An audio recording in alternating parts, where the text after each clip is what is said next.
Sales Babble is brought to you by Outreach Kaya and its intelligent virtual assistant and Vidyard, a video solution for sales professionals. This is the Sales Babble Podcast, episode 378, the 60-second sale with Dave Lorenzo.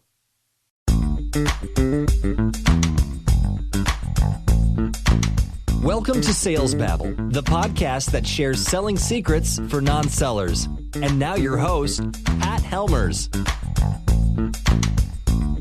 Hello, Sales Babblers. This is Pat Helmers. And in the world of digital marketing, we're told that closing a deal is as simple as posting the right Google ad or some clever Instagram post. But you know what? This just ain't true. High-ticket items that require sign-off from the C-suite need a relationship founded on trust. The first 60 seconds are critical for success, according to guest Dave Lorenzo. And today he shares his relationship report card and advice on playing the long game in sales. But before we do that, here's a message from our sponsor, Outreach.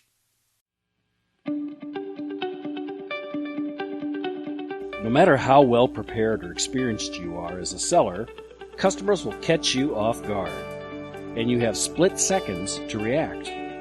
Unlike traditional conversation intelligence tools, Outreach Kaya is changing the game with true conversation intelligence in real time, giving you exactly the information you need to handle anything that gets thrown at you. Say a prospect asks you about a specific product that just launched, that you're personally still learning the ins and outs of. Kaya hears this question and automatically displays a content card with all of the information you would need to sell that new product right there. Schedule a demo at click.outreach.io/salesbabble-kaya to see for yourself and watch those deals stack up. That's click.outreach.io/salesbabble-KAIA.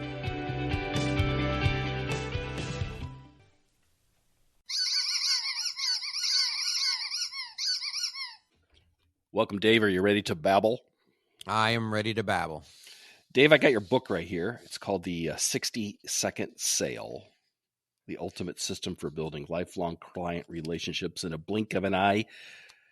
People like stuff fast, but 60 seconds, is that really doable? It's doable if you know what you're selling. The whole point is you're not selling a product or a service in the 60 seconds. You're selling the person across from you on a relationship with you. So if you think about the relationships that are most important to you in your life, what do you do to deepen those relationships? Well, you put the other person first. And that's what the 60-second sale is all about. It's about having an external orientation, delivering value in that first 60 seconds, and then you got them. I'm assuming you're bringing this up for a reason, because in your work, you've not seen that being done. What I see most often, well, let's put it this way. In business-to-business sales, you see everything from spin selling to Sandler to needs, benefits, and features. And everything works to a certain extent. But the foundation of all of this, if you're thinking about lifetime value, the foundation of all of it is the relationship with the person on the other side, the person on the other side of the table. So, Pat, think about it this way.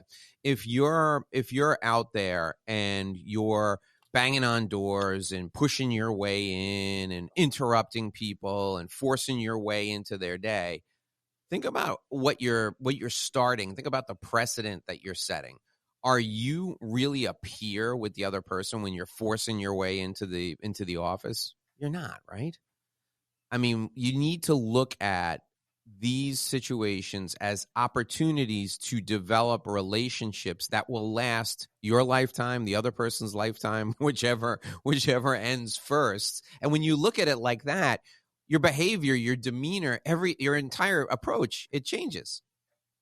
Yeah, but the issue is this, that people just don't usually call you up in order, right? We're not order takers. And people feel the need that I need to reach out, and that's hard to do, especially with this idea of taking 60 seconds. Usually it could take multiple outreaches before you can actually start any kind of dialogue with the prospect. Well, let's look at it this way. If I were looking to develop a relationship with you and I didn't know you at all, the first thing I would do is I would pick 2 or 3 people who are the ideal guests for your podcast. I would reach out to you, I would email you, and I would say, hey, Patrick, listen, I got the perfect people for you for your show. They appeared on these 3 shows and they knocked it out of the park. Here are 2 or 3 clips from each of them, from each of their shows so that you can listen. Here are 5 questions you could ask each of them that would start the interview off, and it would be great. And here are the graphics that you could use to post on social media after their appearance. They would love to do the show. They're ready, willing, and able anytime you are. Would you like me to introduce these people to you? What would your reaction to that be? Actually, I get a lot of that, and I like that. In fact, I think maybe that's how we met, right? Right. So if I'm making that offer to you, Pat, obviously I have your best interests at heart. I also have the best interests of my friends who'd be great guests for you at heart too. But I have your best interests at heart. We're already off to a good start. Now, if after those 3 people appear, you and I have a follow-up conversation and you say, Dave, thanks so much. I really appreciate you delivering those 3 people. They were great on the show. Everybody's going to really love those interviews. They were lively. They were energetic. It was fantastic. I had fun. And then I would say to you, perfect. I'm so glad that worked out for you, Pat. I've been meaning to talk to you about something else. Then I could open up a conversation about just about anything, as long as I knew you had a need and it would benefit you. If I opened up a conversation with you at that point, we're off to a great start because I've already delivered value to you before I ask for, number 1, your trust, and number 2, your time to hear me out. And that's the point of the 60-second sale. Those first 60 seconds, you should not be trying to sell anything. You should be looking to make a connection that's going to get the relationship off to a good start. I like that.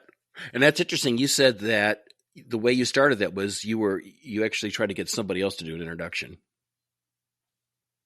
One of the things that I think makes the most sense for people is when you're looking to deliver value, most people, a lot of people are cynical these days. I shouldn't say most people. I'm originally from New York, so most people from New York are cynical. A lot of people are cynical these days. So the endorsement of someone else is obviously going to be helpful to make an introduction, but an outreach with something of value, if you can't get an introduction, an outreach with something of value first is always a good thing. So if I can introduce you to someone who's valuable to you, that's going to get our relationship off to a good start. And then after I introduce you to someone who's valuable to you, the first thing I ask you to do should probably be to attend an educational event or a webinar or participate in something that I'm doing that can help you get better at whatever it is you're trying to accomplish. Then I've given a couple of things to you first. Then I can ask for the investment of your time, for the investment of your trust before I ever ask for the investment of dollars. Yeah, this is the classic give to get process, mindset. Sure, absolutely. I mean, it's having an external orientation and delivering value before you ask for anything. Sure, 100%. Yeah, I like that. So let's just keep go down your process here. Let's say we do get them on a telephone call or a Zoom call or whatnot like that. Something that people struggle with is not fully investigating, qualifying to see if these people are possibilities, opportunities. What's the right way to try to figure out whether or not they're a good fit and if they can even afford? Yeah, it's a great question. And I have this tool called Revenue Roadmap. And the first step on the Revenue Roadmap is to identify either your ideal client or your ideal evangelist. Now, because we're talking about business-to-business sales, it's really easy to identify your ideal client. My experience has been that most professionals, most sales folks, most professionals, they don't take the time to really think about who their ideal client is. If your description of your ideal client starts with anybody or anyone, you're not looking for an ideal client. You're looking for someone with a pulse, right? So what I recommend people do is look at the folks who've delivered the most value to your business over the course of their time in doing business with you. So look at the average transaction size. What type of client has the most significant average transaction size? Look at frequency of purchase. Look at their purchase patterns. Who has the most frequency of purchase? Look at people who are willing to invest in premium products or services. When those three things line up and people, invest in you with those three elements all in alignment, those are your ideal clients. The second thing you need to do, step number 2, is figure out where you can get to them in mass. And you know how you do that? Go to somebody who has those three qualities and say, hey, what trade associations do you belong to? What groups are you a member of? Where do you get your news and information so that you stay up on what's going on in your industry? The people who are your ideal clients, they'll tell you, they'll give you the answers to those questions, and then you just go there and hang out with other people until you can learn everything there is to know. Immerse yourself in the world of your ideal clients, and it's amazing what doors will open up. I think that's a really good point, and I think people forget about this, is that you also, to a certain degree, you need to understand the business of your ideal client just as well as they do, if not more so. So, it may be a manufacturing business that you're selling to, and that may not be at all what you're about. You may be selling software to them. But if they're making widgets of some kind, you should probably be a widget expert also. 100%. You have to make their lives easier. You do three things. Okay. Everybody's got to stop thinking of themselves as a sales professional, because candidly, we're all in sales. Sales is helping people in exchange for financial compensation. But in B2B sales, we're doing three things.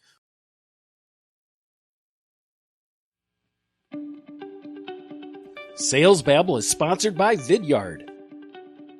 Vidyard is an easy-to-use yet powerful video solution that makes it simple to create videos, host them ad-free, share them with others, and track their performance. Whether you're recording a video for one person or sharing it with the world on your website, it's easy to manage your video content. Vidyard's solution is built for business with robust analytics, integrations with top enterprise tools, and customization options that answer businesses' unique needs. But you may be asking yourself, what's this got to do with sales? Well, with Vidyard, you can differentiate your emails by putting a face to a name when prospecting, following up, and demos. You can use the same CRM and outreach tools that you use every day to build content the entire sales team can leverage and track analytics to know which videos convert best. Sign up for a free Vidyard account today by going to vidyard.com/babble, and as a bonus, get their high conversion virtual sales playbook. Again, go to vidyard.com/babble. That's BABBLE. You do three things. Okay, everybody's got to stop thinking of themselves as a sales professional, because candidly, we're all in sales. Sales is helping people in exchange for financial compensation. But in B2B sales, we're doing three things. We're either helping people make money, helping people save money, or reducing risk. That's it. That's what we're doing. Sometimes we do all three of those things. Sometimes we do two of the three. Sometimes we only do one. So those are the things that we're out to do, and they're all in service of the prospective clients. So when you look at the prospective client's business, your angle shouldn't be, how can I get this product or service in there? Your approach needs to be, how can I help this person make money, save money, or reduce their risk? And even though we're in business-to-business sales, we're still people selling to other people. So you need to know the implications of that sale to that person personally. If your product is a gangbuster success, is it going to help that guy or that gal get promoted? If it's a huge failure, is that person going to get fired? You have to know what the personal implications of your product or service are going to be before you ever walk in the door. That's so critical. And we have so many tools now that are available to us. The Google dance. You can go on LinkedIn. There are probably half dozen to a dozen different ways you can do research on your prospect before you get in front of them. Well, what do I see people do? They just run headlong into the breach without doing any research whatsoever, because they know 2 out of 10 times they're going to get somebody to say yes to an appointment. Well, what if you got somebody to say yes 8 out of 10 times, not just to the appointment, but to the relationship? Would you like to turn things upside down? Would you like to stand them on their head? That's what this does. Start thinking about these as relationship opportunities and not as opportunities to get your stuff and just ram it down somebody's throat. Yeah. You see so much of this copy paste. They treat everybody the same, and they don't try to understand you specifically at all. But in the B2B space, sometimes the people you're talking to have different agendas. In fact, oftentimes conflicting agendas. How do you get around that? You don't. You shouldn't be meeting with someone whose agenda isn't aligned with you. And that's part of the whole process. Well, I think what I mean by that is sometimes if it's an enterprise sales, you'll get a lot of people in the room, and you'll have some evangelists saying, "Oh, this is awesome, Pat. Really excited to have you here today. Have you show us what you all got." And there's somebody else at the tables going, "I don't want this." because in fact, you brought this up before. You need to understand, is this going to improve their lives? Is this going to advance their profession? And for some people, it might not be. I couldn't agree with you more. And here's how you handle that process. And it's more work up front, but less heartache later on. When you're qualifying that client, you're never going to walk into a room with a committee or with a purchasing group or even with an executive team and meet people for the first time. Okay. If you're walking into a room to do a sales presentation and there are people in that room you don't know, shame on you. You didn't do your homework. You didn't set yourself up correctly. What you need to do is you're always going to have a primary contact who's going to be your gateway to the company. And one of the qualifying questions you're going to ask right at the very beginning, you're going to ask them, who else do we need to involve in this process? And they're always going to tell you no, because they always want to protect the senior level people, or most of the time they're going to tell you no, and it may be because of their own insecurity. You have to help them understand that they're the hero of this story. And in order for you to make sure they get credit for all the success you're going to have together, you need to prepare properly. So if there are other people involved in this process, even if you're just the person who's taking down the initial information, you'd like to know who those other people are so you can do your due diligence and do the background research to make sure you know who all the players are. That way, when the time comes, that person is prepped and they're going to say to you, okay, Dave, here's the deal. We're going to go in and we have a purchasing committee, and there are 4 people on the committee. I mentioned the other 3 to you. I'm the head of the committee. I mentioned the other 3 in the past. I don't know if you did any research, but let's go over who each of these people are. Then they will tell you who those people are, and you can delve into their background and you can really do some thorough homework so that you know who each of them are. Now, if it's a particularly long sales cycle, and as a guy who worked in big ticket consulting with 18 months being the average sales cycle time, I can tell you that with a long sales cycle, that sales cycle is really a gift to you. Because what you can do is you can set up individual meetings with each member of the committee and ask them what their issues are. When you do that, you're walking in prepared. Yeah. I agree 100%. I agree. And you kind of wear them down over time. Lots of times, if you've really built a good relationship with your chaperone, they'll give you a heads up on this person's trouble. This person's on board already. They'll tip you off. Oh, 100%. And the other thing that happens is they're going to help you help them be the star. And as long as that person, the person who brings you in, is the star of the show, you're never going to go wrong. What I've seen in the past is even if I don't get the deal, or even if my client doesn't get that deal, months later, people are going to come back, especially the person who you made the hero of the story. They're going to come back to you and they're going to go, we went with that other guy and he fell flat on his face, or, they got this product in and my company's not thrilled with it. Everybody's saying we should have gone with you. We have another opportunity over here. Would you be interested in talking to us about that? You have to think of this. not just as a short-term transactional win. You got to think of it, you got to play the long game. And I've been surprised more than one time in my career when I didn't get a deal and somebody who was on that committee or somebody who was part of one of the many meetings we had went to another company. I got a phone call from them, and it was the easiest deal I ever made because I had done all the pre-work on the relationship in the last, in the last company, and now they want to be the hero, and they're bringing me in at the new place. And this is the thing. Sometimes their choice doesn't work out for them. So if you circle back 6 months, a year later, you could maybe bring it back to life, that deal. You have an opportunity possibly to bring that deal back to life. There could be another product or service your company has that you can get into that same company, or somebody's going to move and they're going to go, who is that nice guy that was really out to help us? And we picked the other guy who was kind of a jerk, and we didn't know he was a jerk until later. Oh, I remember. That was that Lorenzo guy is the good guy. Let me call him. And that's, it happens all the time. Yeah. The way to think of it, and I meet so many salespeople who, when there's a rejection, they take it personally, and sometimes they do it consciously, but most of the time they subconsciously scorch the earth.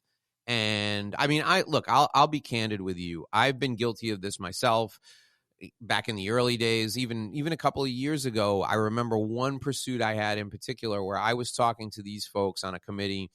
It must have been a good 6 months, multiple meetings over and over again, virtual, in person, getting on a plane, flying there. And then they went a different direction, and they went in a different direction. They told me because of price.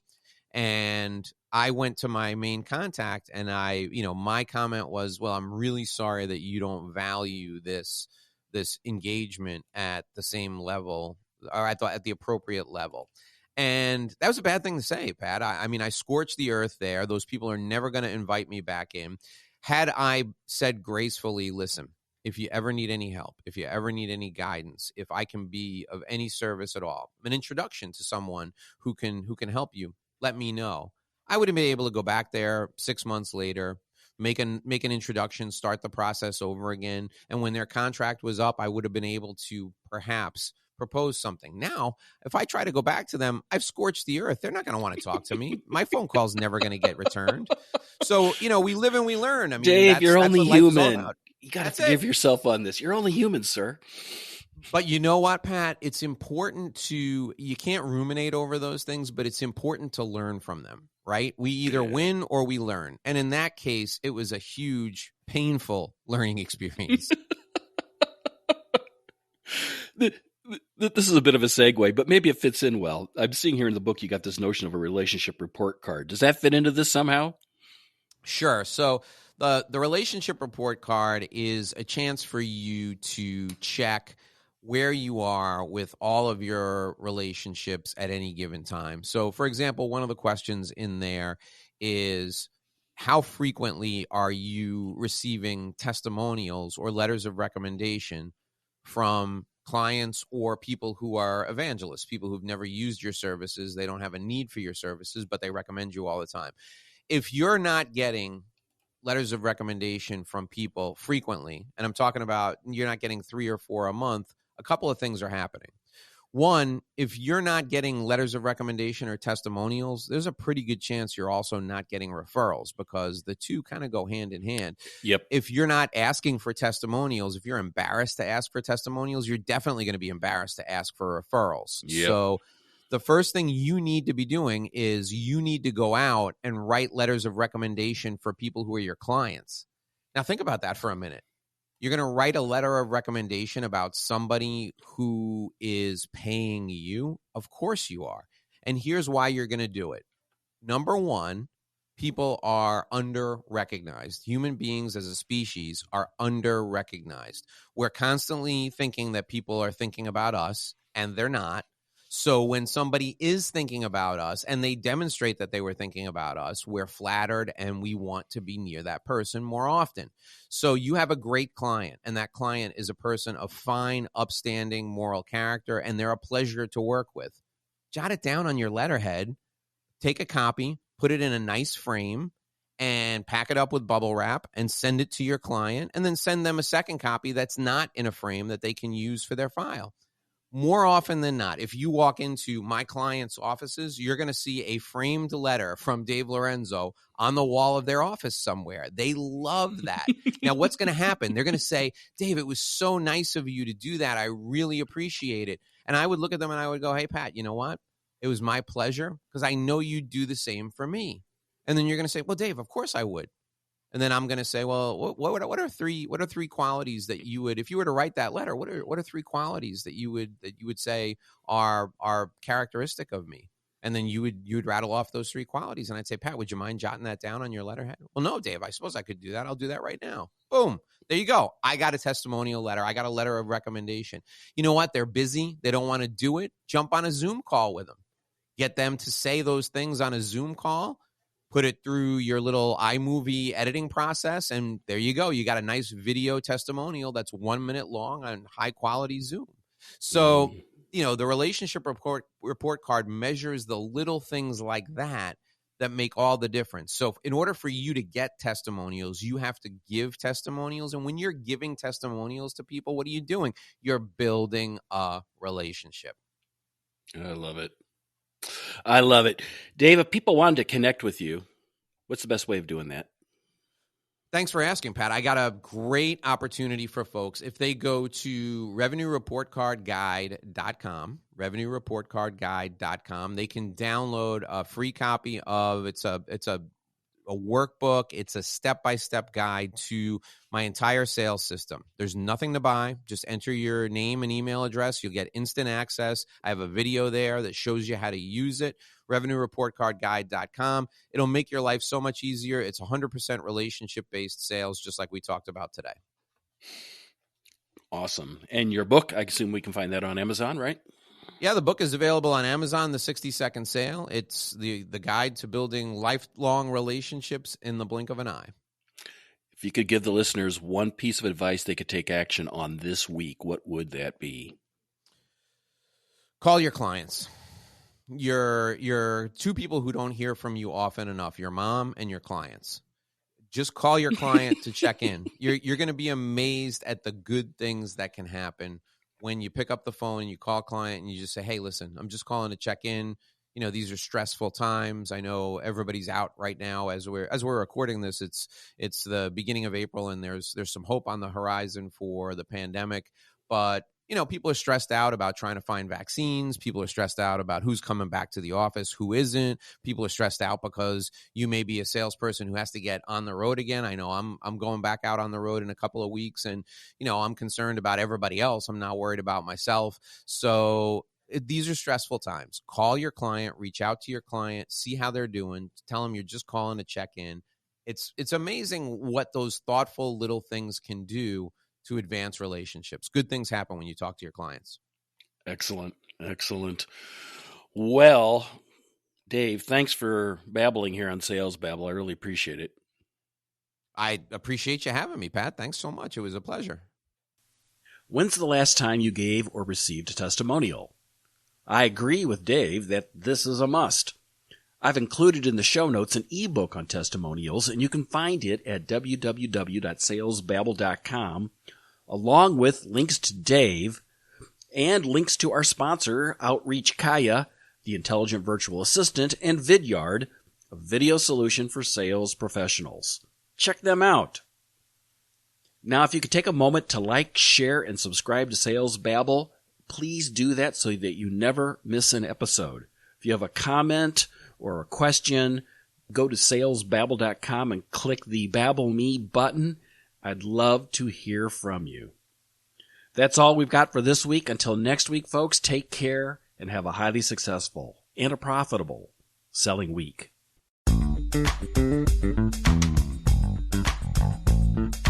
Thank you for listening to the Sales Babble podcast. Find us at www.salesbabble.com.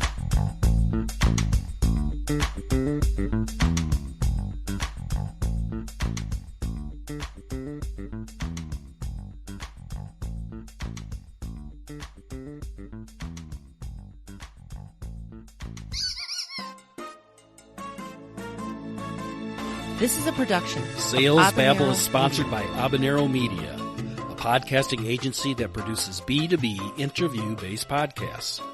A podcast is the premier way for a business to boost its brand, authority, influence, and trust. With podcasts, companies grow revenue by meeting influencer and prospects through the interview process. If you've ever thought about starting a podcast to grow your business, go to habaneromedia.net for advice, help, and classes on how to start a B2B podcast. That's habaneromedia.net with an H.